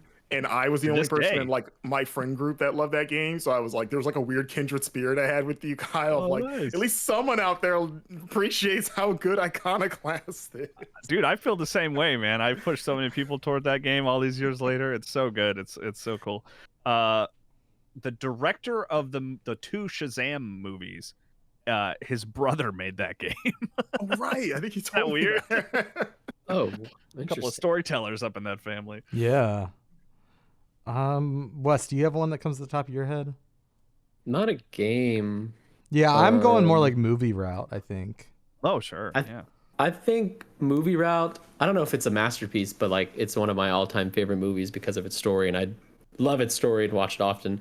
I really, really love La La Land. Specifically, I mean, I like music a lot, and I play drums, so I resonate with that. I think it's a great musical too, but like the story of two people who are in love and also pursuing like a dream and like what they're willing to do to like make that happen resonated with me a lot when it came out in like 2016, and I was in college, so really going through it in life and stuff. And I still watch it once a year because it's like a really good kickstart, like motivator for me to just like I don't know, just the importance of having like a bigger goal like that, whether it's for something personal or something career oriented or life oriented, whatever. Like I do think humans like tend to thrive on like aiming high, even if it's something unachievable, and just having that kind of motivation. And yeah, I've always, ever since I've seen that movie countless times, specifically because of the story. I really love it. Yeah. Yeah. I hesitate to use the word twist because it's not really a twist, but there's like a sort of a gut stab at the end of that movie. I don't know if you feel the same, Wes. Oh yeah, The first time I ever watched that movie was on a plane, and I was like, oh god, I'm in a weird place to be doing some stuff right now. Like they recognize what they've each done, and like there's sweetness there. Oh yeah, I cry like a baby at that movie. Yeah. I think the last two movies I think are a masterpiece, and I've rewatched many times. I think Crazy Rich Asians is a masterpiece. A great movie. I like that movie. Yeah, that's a weirdly popular one in my house. Like my daughter likes that movie too. I love that movie. So I've watched it a number of times. Yeah. I think recently Past Lives was also very, very good. Probably like, I don't know, weirdly I'm like less sacred about saying something's a masterpiece when it's about movies than I am a game. Same. I'm with that, all media that's not games. I think it's, like, it's not my job, you know? Exactly. I'm like, I don't need to put this much thought into it. If I loved it, I'm gonna just call it. I think the Iron Claw I just saw this weekend, and yeah, we need to talk about that, Alex. Yeah, when after the movie ended, I was sitting in my chair. I was like, this is one of the best movies I've seen. And maybe that's like a very emotional whatever. Like it's not a very. I'm not really looking at it too critically. I just saw it. I haven't seen it many times. I've just seen it once. But like I was sat there and was like, that was a masterpiece. Yeah. Oh my god, I would love to pick your brain about that movie. I saw it over the holiday break. Like I saw it opening weekend because of course I would. Yeah. And yeah, that movie. Yeah, they made that movie for Marcus. They're like, I think it says in the beginning for Marcus, right? They did. I was surprised. I stood up clapping. Yeah, that one I think was a masterpiece. But then I look on Letterboxd and I'm seeing my friends on Letterboxd give it like a 3 out of 5, and I'm like, oh, am I dumb? You know, you just immediately. Yeah, oh, they are. Too, like, you there. Question sure. Like, oh, I guess I shouldn't have liked this. Yeah. But you never want to do that. Yeah, don't do that. Even for video games too. Don't if our reviews are different from your opinion, who that's cares? Good. But that's fine. Please don't take that into account. I'm just a guy who plays a lot of Fortnite. Actually, go and comment on them for sure. Even if you're angry or happy, like leave comments. Refresh the page 1,000 times. Quote tweet that review. Tell me how dumb. Like give it to me all. Please just keep clicking. Yeah. I want to, because we're talking about masterpiece movies, I do want to throw in one that genuinely, if I think about it in detail, it makes me tear up. Like there's a specific scene in it that's not a sad scene. It's actually a very joyful scene. But even when I just think about the moment and like the first couple of times I watched it, it makes me tear up. It's this animation. It's this anime. It's called Wolf Children. Oh, I've heard of that. And it's this movie about this. I mean, it's a fantasy movie. It's this woman who has two kids who are werewolves, essentially. They can switch between human and wolves. And the father passes away. So it's like this story of a single mom raising these children who can transform into wolves, and how hard it is to do that. And like, it's this, surprise, it's a metaphor about how difficult it is to raise a child. And I'm a father, but like it just thinking about that movie, my eyes are, you guys, I don't know if I you can see, yeah. they're moist. Like that movie, I love that movie. It's my favorite movie maybe of like the last 10 or so years. I adore that movie. I was watch bawling that. for audio listeners. Yeah. Right. I added that to my watch list just now. It's very good. I had I guess for movies, I've learned as I've gotten older, like I'm probably like you, like I cry a lot more at things now. And I think what always gets me specifically is really good representations of childhood. From someone that like understands how special being a kid is. Because when I was a kid, I was somehow like had the foresight, was mature enough to like appreciate it. Like I knew it wasn't gonna last forever. And I don't know if that's something my mom or my family instilled in me or not, but I would get annoyed at other kids that wanted to grow up too fast. You know what I mean? Like to go out of their way to be like, oh, I'm an adult. But like, it's gonna happen. So I like being a kid is like magical. Like I relished it. And so like, like Toy Story usually gets me because of that. Specifically, the end of Toy Story 3 absolutely ends me every time. I've seen it so many times, and like when the end where he's like giving the toys away, and like the way that, and I think that movie hits me too because I was like roughly the same age as Andy when the first one came out, and then roughly the same age when the third one came out. So it's like it grew up together, and we went through the same phases of life at roughly around the same time. So like that part of like him kind of transitioning into adulthood, but still like holding on to that like shred of his kid self, specifically the scene where like the part like that part tears me up, but then the part that like is like the final gut punch is the Woody part when like the little girl reaches for her and he pulls away like instinctively, and you can see that flash of like young Andy still there for a second, and I was like, oh my god, this is amazing. Like, oh my god. And it's like I feel like him, like I don't want to let go either, but you have to, this is important. So like that, and then also Inside Out. There's two scenes in that movie that also get me every time. I won't go into detail about one of them, but I'll just say the Bing Bong scene always gets me. Yeah. Oh, such a good scene. And I feel like a lesser movie would have gone the other way with that, where it's like, oh yeah, everything's fine, but it's like, no, it's not. That's just a natural part of growing up. And like the way they showcase that is so well done. But like also like you feel that sadness, but it's like a necessary sadness. Yeah. And then the end, towards the end, when she basically like comes clean to her family and just like breaks down in front of them. Yeah. Oh. And just says like everything that's been bothering her, like that part just, oh my god. Gets you? I think Inside Out is like probably top tier Pixar. I have no idea what they do with the sequel. But, that was a favorite of my kids for a long time, and kids watch movies over and over and over again, and every time she would watch that end scene of them all hugging, I'm like tearing up right now. It just kills me. It just kills me. I mean, as and like I remember going to see that movie in theater, and my wife and I were just like, I think it even hit a little harder here because it's about a girl leaving Minnesota. Oh, right. And we were like, I think the tears were coming a little stronger in our theater seeing that movie for the first time. And then man, I hope he doesn't mind me telling this story, but Tim Turry, a former Game Informer editor who's now at Sony these days, grew up in Minnesota, left to go work for Sony in California, and he made, I guess you could call it the mistake of watching that movie for the first time. Oh no. Like 2 days before he left Minnesota to go move to California. Brutal. I was like, oh my god, what are you doing? Because that's what that movie's about, is a kid like leaving their home state to go live in California. It's so funny. There's like 10 Pixar movies that just really mess you up if you're not preparing for like Up. I haven't watched, my grandma passed away in August, and I know for a fact like Coco is Ready. not being watched for years. Like I can't imagine, or Coco's maybe like even up to. Honestly, Coco's like the those two. sneaky one, because Coco Yes. was fine for the whole movie, but then it's that end part, Yeah, and then it's brutal. like, oh, Ugh. and then you understand what the movie really is about, and then Yeah. it's like, okay, there it is, they did it. I was like, is this the Pixar movie I'm gonna like walk away unscathed from? It's like, oh no, there it is. Okay. Yep. Hot take, watching guys. that for 10 Pixar, years. Master filmmakers. I was also gonna bring up, I think maybe most recently, Soul got me really good. Oh yeah. Oh, so yeah, I haven't seen that yet. That's great.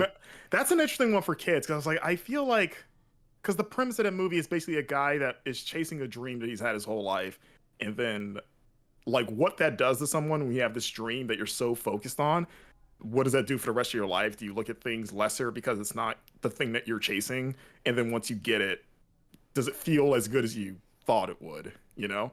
And I was like, I don't know if kids can understand that, because you just aren't alive long enough to know what that feels like to chase something for so long and then maybe get it or don't get it. But like I remember watching that movie because it came out like Christmas Day in like 2020 with my like ex at the time.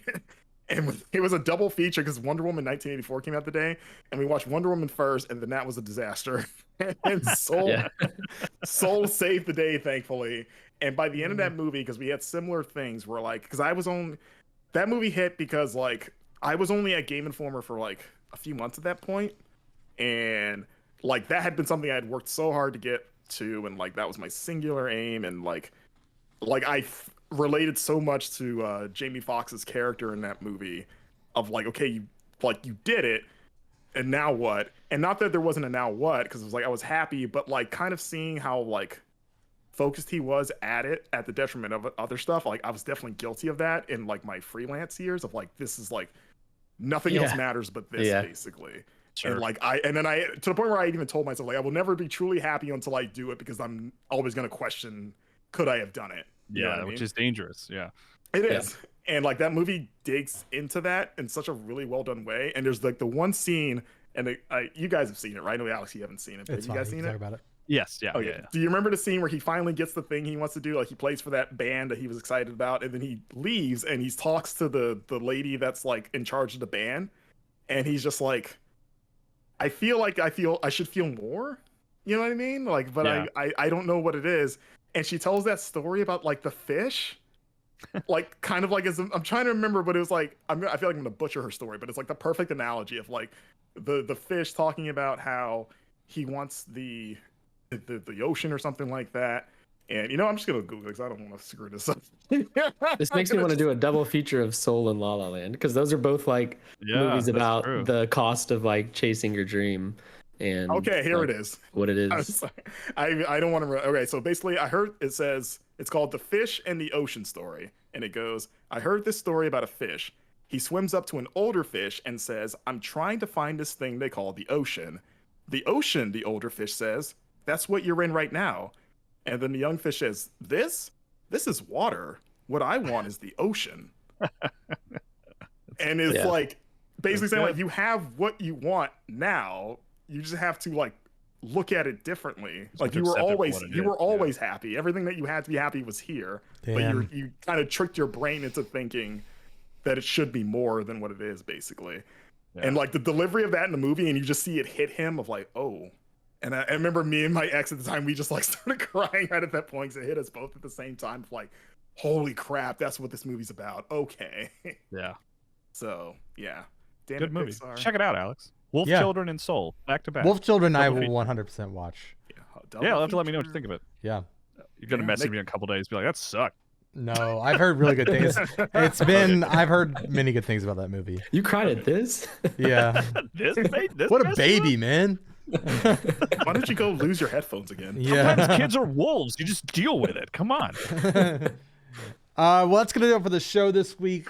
Thank you, everybody, for listening and for sending in questions. We appreciate it. Go review the show, Apple Podcasts, Spotify. That helps us out. Share the show with a friend. Don't forget to go and follow these folks and talk to us throughout the week on social media if you'd like. And I think that's it. We've already done everything else. We've already done the rundown earlier. So we will see you next Thursday. Have a good week, everybody. Goodbye.